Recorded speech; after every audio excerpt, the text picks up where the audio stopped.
Magandang araw. Story time lang tayo nung nangyaring event last week. So, meron kasing dalawang bata na nagpunta dito. Tinanong namin kung taga saan sila. Ang sabi nila, doon sila sa kabilang barangay. Ang gusto nila kasi bumili ng itlog. Ang kaso lang, gusto nilang biling itlog is tig 3 pesos. So ngayon, wala kaming tig 3 pesos na itlog. Kahit kasi yung basag na mga itlog, binibenta namin siya ng 5 pesos. Tapos yung XS naman, 5 pesos ang isa dahil isang tray namin binibenta 150. Yung small naman, 170 pesos. So, pumapatak per egg, 5.56. So, in short, wala kami talagang tig 3 pesos na binibenta. Tapos tinanong nila kung nagbebenta raw ba kami ng tingi. Sabi naman, oo, kahit isa lang bibilin mo, basta gusto mong bumili ng itlog, pagbebentahan ka namin. Ang pera ng mga bata, 30 pesos. Kasi ang sabi nila, pang ulam lang nila nung araw na yon.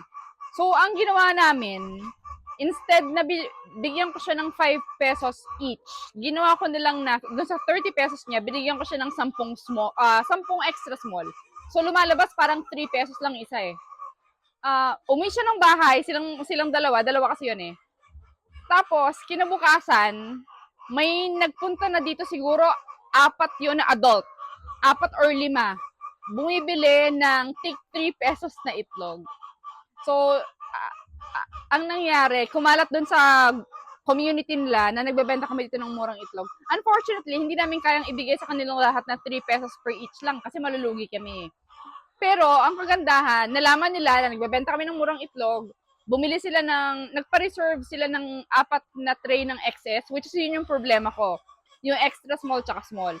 And then yung small naman, bawat pumunta ngayon dito na taga doon sa barangay nila, small yung binibili. Kasi alam din naman nila na 170 pesos per tray, para sa small size, murang-mura na yon. Yung story lang naman talaga na nakuha namin doon is yung realization na kahit bata, matanda, tingi or wholesale yung bibilin nila sa amin, kailangan i-accommodate namin sila as much as kaya namin i-accommodate. Doon sa event na yon, na-realize namin na may isa pa kaming barangay na hindi pa namin natatap na kailangan ng mga murang itlog.